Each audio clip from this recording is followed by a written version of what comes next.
अब हमारा एक ही पार्ट छूट रहा है। मैं आप लोगों को ये समझाना चाहती हूँ, वात पित्त कफ में हम लोगों ने बहुत लंबा डिस्कशन कर लिया। मैं नहीं चाह रही थी इतना लंबा, पर आप लोगों के साथ चर्चा करने में मुझे भी मजा आ रहा था। वो एक दूसरे के पूरक हैं। I want say they are different, but I want say they are same. There is a very thin line. हाँ, they complement each other. That's why integration goes very well. Naturopathy and Ayurveda integration goes very well. See, किसी भी आपने अब नया छेड़ दिया, फिर थोड़ा डिटेल हो जाएगा। अच्छा, 5 मिनट्स में इसको मैं कंप्लीट कर दूँ। कि जब भी चिकित्सा की जाती है, तो हमको जब चिकित्सा करना सिखाई जाती है, तो सबसे पहले कहा जाता है निदान परिवर्जन करो। जो भी पॉजिटिव फैक्टर्स हैं डिसीज के, उसको इरेडिकेट करो सबसे पहले, है ना। उसके बाद उसकी संप्राप्ति को आइडेंटिफाई करो, पैथोलॉजी को आइडेंटिफाई करो, और संप्राप्ति विघटन करो, उसको ब्रेक करो। तो संप्राप्ति विघटन में फिर दवाइयाँ और सब डिटॉक्सिफिकेशन, फिर जो दोष किस तरह से विटेटेड है उसके अकॉर्डिंग डिसाइड करते हैं कि डिटॉक्सिफिकेशन की ज़रूरत है या मेडिसिन से काम हो जाएगा। अब सिंपल कोल्ड कफ है तो थोड़ी ना मैं आपको 7 दिन डिटॉक्स कर दे बैठूंगी, पर अगर सीओपीडी या अस्थमा है तो मुझे आपको डिटॉक्स करना पड़ेगा। तो दैट इज कि आपके दोष किस तरह से विटिएट हुए, उसके अकॉर्डिंग हम डिसाइड करते हैं कि आपको डिटॉक्स करना है या शमन चिकित्सा पैसिफाइंग मेडिसिन से भी काम हो जाएगा। तो निदान परिवर्जन वाला जो पार्ट है ना, that is completely covered by naturopathy. निदान परिवर्जन में क्या होगा, पॉजिटिव फैक्टर्स में क्या क्या हो सकता है, इमेजिन। आपका लाइफस्टाइल, आपकी लाइफस्टाइल में क्या हो सकता है, आपका द वे यू वॉक और your day to day activities, your thought pattern, your sleep, your eating pattern, your behavioral pattern, everything is included in that. That has to be that is being taken care by completely by naturopathy. और जब इतना बड़ा part आप cover करते हो, then comes the medicine. इसलिए मैं बोलती हूँ पेशेंट्स को 75% of your treatment is your therapy and your diet and your routine which you're following here. उसके बाद 30% वेटेज दिया है। Being an Ayurveda doctor I prescribe medicine, but I am giving 30% weightage to medicine only. वो secondary होता है। हम लोगों ने ये गलत टेंडेंसी डेवलप कर रखी है। We don't correct our life style, we go to medicine first. ना डॉक्टर साहब, आप तो एक दवाई दे दो ना और ठीक हो जाएगा। You actually doshas are vitiated ना, तो you are suppressing it. You are not doing anything to keep them again, to bring back them again in their balanced state. You are suppressing it in your body, na. That is very wrong. You should never do this. If you are taking medicines, you should always correct your diet and routine as per your doshas. तो naturopathy और आयुर्वेद की बात करें, naturopathy इतना बड़ा part आपका cover करता है, उसमें भी diet is the major therapy. I always say this, naturopathy is the way of living, and naturopathy doctor is a your teacher. He or she teaches you how should you live your life according to your pathological conditions. It's if they in their description if they write na life coach, so they are not writing it wrong. It is completely relevant to the doctor, naturopathy doctor, because they teach you, they coach you that how should you live your life.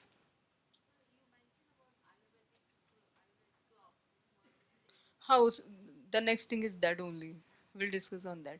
So I guess now let's move because we are running out of time. So let's just finish it. So there is this Ayurveda clock I want to explain to you. So it begins from 6 a.m. तो ब्रह्म मुहूर्त उत्तिष्ठित, कम से कम सुबह 6 बजे के पहले तो उठ जाइए। ब्रह्म मुहूर्त में उठेंगे तो बहुत अच्छी बात है, नहीं उठ पाए तो 6 बजे के पहले उठने का तो प्रण ले लीजिएगा। उठते हैं आप लोग 6 बजे के पहले? जो नहीं उठते हैं मोटिवेट हो जाइए, उठ जाइए, ठीक है ना। वो क्यों उठना है अभी आपको ये पूरे क्लॉक में समझ में आएगा। 6 बजे से लेकर के 10, मैंने आपको बताया बॉडी में आपकी बर्थ से दोषास प्रीडोमिनेंट होते हैं, फिर एज अकॉर्डिंग भी दोषास बढ़ते घटते हैं। उसी तरह 24 आवर्स में भी दोषास बढ़ते और घटते हैं। ठीक है ना। आपने देखा होगा कोई मेडिसिन आपको बोलते हैं ये ना खाने के 10 मिनट पहले लेना, ये खाने के आधे घंटे पहले लेना, ये खाने के साथ लेना, ये खाना खाने के बाद में लेना, ये रात में सोते समय लेना। ऐसा क्यों? To work on the specific doshas specific dosages are decided, and जिस दोष पे वर्क करना होता है उसके अकॉर्डिंग ही आपको मेडिसिन दी जाती है। अभी मैं आपको जब ये क्लॉक एक्सप्लेन करूंगी तो you will get more into it कि आपको कैसे इसको बैलेंस करना है। सुबह 6 बजे से लेकर के 10 बजे तक का समय कफ दोष का होता है। ठीक है, अब कफ के कारण क्या क्या होगा? अग्नि भी कमजोर होगी। सो ये जो समय होता है इसमें आपको स्थिरता देता है कफ, तो इस दौरान में आपको एक्सरसाइज जरूर करनी चाहिए। ठीक है ना। और इस दौरान में आपको डे का जो है प्रिपरेशन करना चाहिए। ठीक है, and you should eat very less.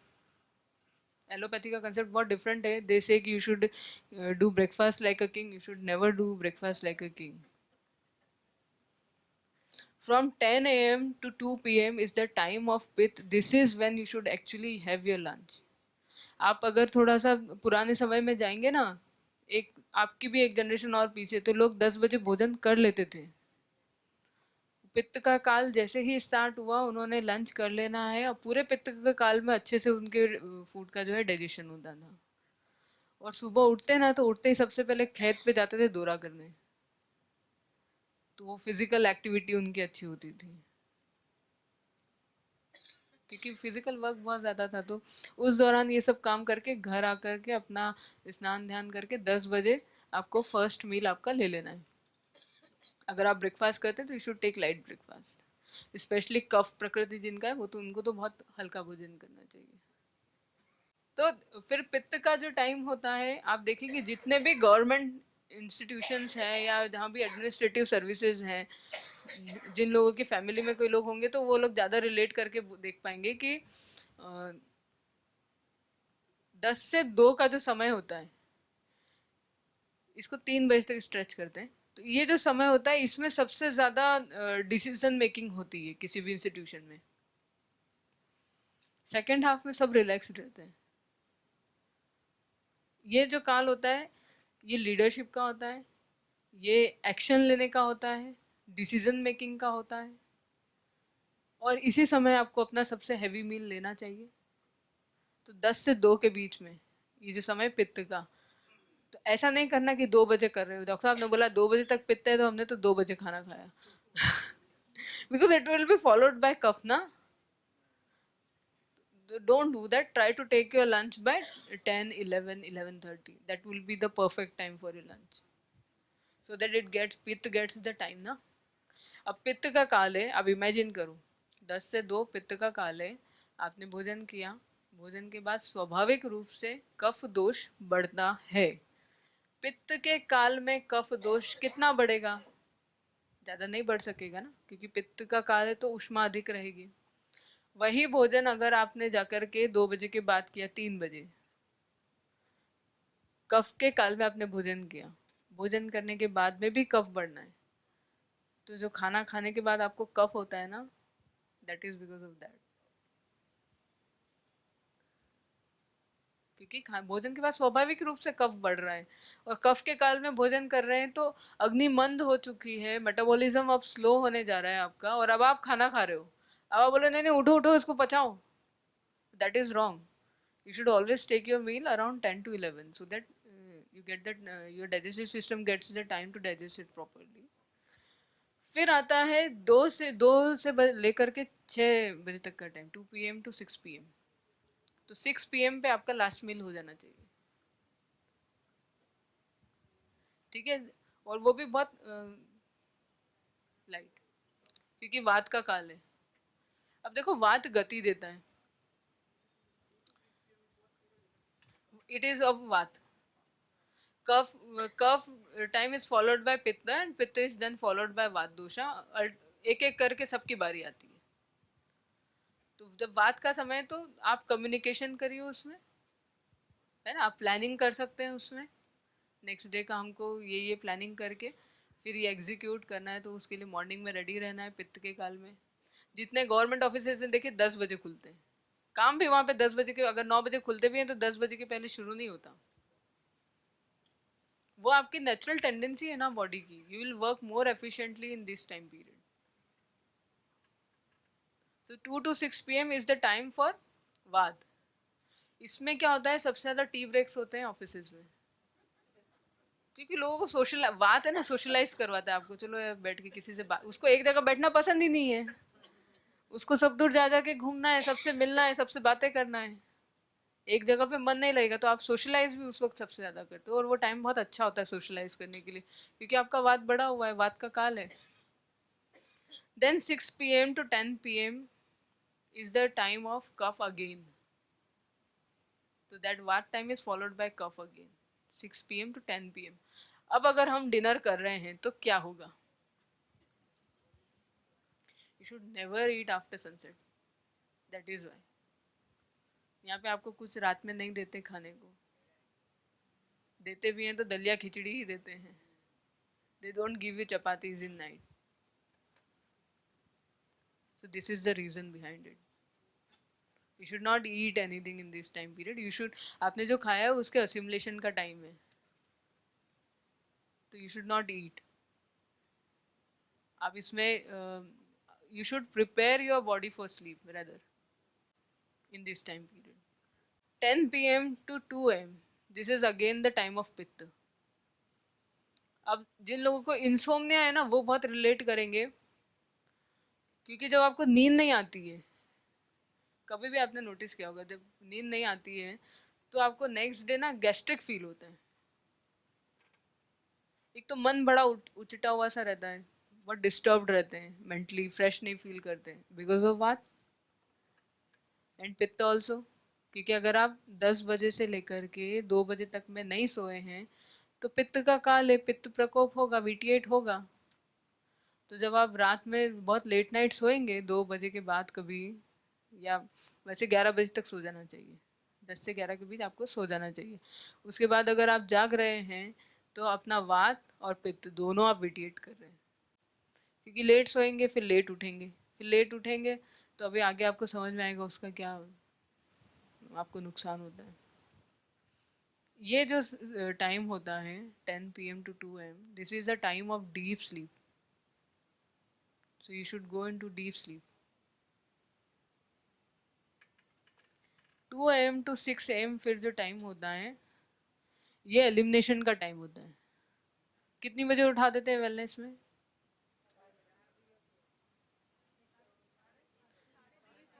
ठीक है, आधे घंटे में 30 मिनट्स, इट्स ऑल राइट।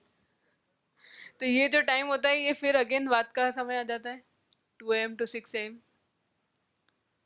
अब वात फिर गति करता है, तो अगर किसी को यहाँ से बाहर करना हो तो उसको चल के जाना पड़ेगा ना, तो मल की भी तो गति होगी तभी वो शरीर से बाहर निकलेगा। आप कब उसको एलिमिनेट कर पाओगे बॉडी में? जब आपके पेरिस्टालसिस मूवमेंट और सारे मूवमेंट्स प्रॉपर होंगे। वो कब अच्छे से होंगे? वात के समय में अच्छे से होंगे।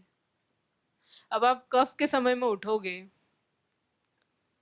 और फिर आप सोचोगे कि अब मैं उठते ही फ्रेश हो जाऊं, तो आपको कॉन्स्टिपेशन नहीं होगा तो क्या होगा? इसलिए आप देखिए, उठते हैं आपको सबसे पहले एनिमा लगाते हैं मल बाहर करो शरीर से, डिटॉक्सिफिकेशन वहीं से स्टार्ट हो जाता है। जल नीति, आई वॉश, कुंजल, ये जो टाइम होता है वात का, इस टाइम में अगर आपका वात बैलेंस स्टेट में है तो आप बहुत अच्छा मेडिटेशन करेंगे इस टाइम में। और इसीलिए बच्चों को बोला जाता है भाई सुबह 5 बजे उठ के पढ़ो, रात में देर तक मत पढ़ो, सुबह 5 बजे उठ के पढ़ो। बिकॉज एट दैट टाइम वो वात का काल है ना, स्वाभाविक रूप से वात बढ़ रहा है। तो अगर आप बैलेंस स्टेट में रखोगे उसको, वात के काल में उठ जाओगे, फ्रेश वगैरह होगे, फिर पढ़ने बैठोगे, तो वो आपको, it is very creative in nature. और फिर आप उस जब पढ़ाई करोगे तो आपका जो ध्यान है वो बहुत अच्छे से लगेगा, you can focus on your studies more because of वात। तो अब बच्चे बोले ना कि सुबह जल्दी मत उठाया करो, हम रात में देर तक पढ़ेंगे, explain them that you have to keep your bath in balanced state. That's why you should wake up early and you should not sleep late at night. because in that condition you will vitiate your vata also and pitta also, and then तो memory तो फिर भूल जाओ, क्योंकि वात बढ़ गया तो वात प्रकृति की तो मेमोरी कैसी हो जाएगी, पढ़ा और याद किया, बाहर निकले हुए भूल गए। फिर बच्चों के साथ यही होता है, पेरेंट्स कंप्लेन करते हैं, डॉक्टर साहब इसकी ना बहुत शार्प मेमोरी है, इसको कुछ भी बोलो इसको याद हो जाता है, पर फिर थोड़ी देर में भूल जाते हैं। तो करेक्ट दे लाइफस्टाइल भी, वो लाइफस्टाइल के कारण है। फर्स्ट ऑफ ऑल उनका लाइफस्टाइल आप करेक्ट करो वहाँ पे। फास्टिंग का जो इफेक्ट रहता है बॉडी में, it initiates the phagocytosis process in your body, ठीक है ना। तो वो टॉक्सिन्स को डाइजेस्ट करने का काम करते हैं फास्टिंग के थ्रू। हम बॉडी जो है वो इटसेल्फ टॉक्सिन्स को डाइजेस्ट करती है। अब आप समझिए जब पित्त का काल होगा और आपने बहुत कम मात्रा में भोजन किया है तो वो टॉक्सिन्स को अपने आप डाइजेस्ट करके बाहर करती है।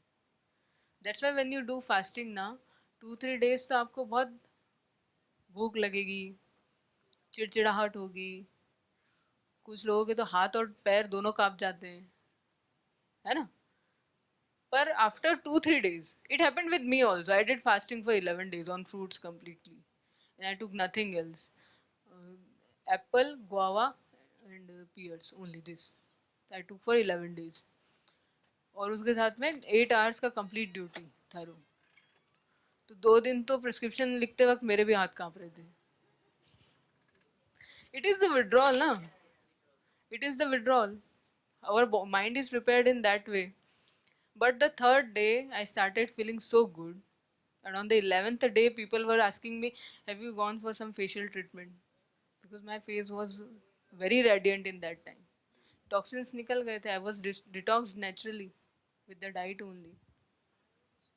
And since I am a Pitta Prakriti, I told you, so I did alkaline fruit fasting, which again helped me in pacifying my Pitta and detoxifying the toxins from my body. This is my experience. That's why I promote fasting so much.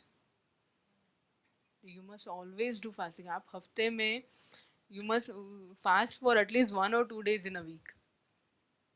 And if you can't do that, at least do fasting in 15 days. Once in a 15 days. No, fasting is not like don't take anything. Eat less only. ना like depending on your conditions. जैसे कि बात प्रकृति है तो बोले doctor साहब हम तो कुछ नहीं खाते, सलाद खा रहे हैं, और मैं तो उपवास जब जब उपवास करती हूँ ना दर्द बढ़ जाता है। तो आप रॉ खाओगे तो दर्द बढ़ेगा ना। It is a vata vitiating diet. तो you should always fast according to your prakriti और अकॉर्डिंग टू योर दोषास। अब कोई पित्त प्रकृति है और वो ऑरेंज जूस पे फास्टिंग कर ले, डॉक्टर कांट हेल्प इट। वो बोलेंगे पहले सब रिवर्स करो, थोड़ा एल्कलाइन लो पहले, फिर आपको क्या करेंगे, यज्ञ भस्म का पानी पिलाएंगे, सबसे पहले सौंफ का पानी पिलाएंगे, मतलब आप इस पे शिफ्ट करेंगे, फिर आपको एल्कलाइन फास्टिंग पे शिफ्ट करना पड़ता है। So this is how it is, you have always have to fast according to your prakriti. So now you know at what time in the day which doshas vitiate, and according to that dosha you should do your activities,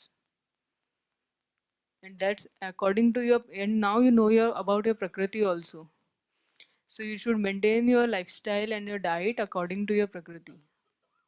In this, in by doing all these things you can keep your doshas balanced and you can live a healthy life. So I think this is all for the session today. Okay, yeah, please. Too much wheat, like chapati. That's our supple food for every day: rice, Yeah. chapati, vegetables, dal. देखिए यहाँ जो आपको diet दिया गया था ना वो detox के पर्पज से दिया गया था। जब आप घर पे जाएंगे तो डेफिनेटली चपातीज और राइस आपकी डाइट में इंक्लूड होगा। जब आप यहाँ से डिस्चार्ज लेंगे आपको एक डिस्चार्ज टिकट दिया जाएगा, उस पर आपका पूरा डाइट चार्ट बना के दिया जाएगा। तो according to your body constitution आपको बताया जाएगा आपको किस ग्रेन का चपाती खाना है। So that will help you. देखिए मैं एक चीज़ समझती हूँ, मेरी जो अंडरस्टैंडिंग है चीज़ों को लेके, इसमें दो बातें आती हैं। एक तो आप जो खा रहे हैं उसके अनुसार आप कितना शारीरिक श्रम कर रहे हैं, है ना। Your physical activity that matters a lot. अब अगर आप बहुत गरिष्ठ और गुरु भोजन कर रहे हैं और आप कुछ भी एक्टिविटी नहीं कर रहे हैं, आयुर्वेद में एक श्लोक है प्रमेय रोग, डायबिटिक लोगों के लिए, आस्य सुखम स्वप्न सुखम दधिनी ग्राम में उदक अनुप्रसा, बहुत बड़ा श्लोक है, बट ये वर्ड मुझे बड़े अच्छे लगते हैं क्योंकि डायबिटीज एक कफज बीमारी है। तो कफज बीमारी है तो उसके निदान बोले गए, आस्य सुखम स्वप्न सुखम। आस्य सुखम मतलब जो बस बैठा बैठा हंसता रहता है, प्यार से बात करता है। स्वप्न सुखम मतलब जिसको सोने का खूब शौक है, ऐसे लोगों को प्रमेय व्याधि होती है। तो निदान परिवर्जन इज इम्पोर्टेंट। गेहूं की जो बात है, आयुर्वेद में एक कंसेप्ट आया है कि आपको कभी भी नवीन धान नहीं खाना चाहिए, नूतन अनाज नहीं खाना चाहिए।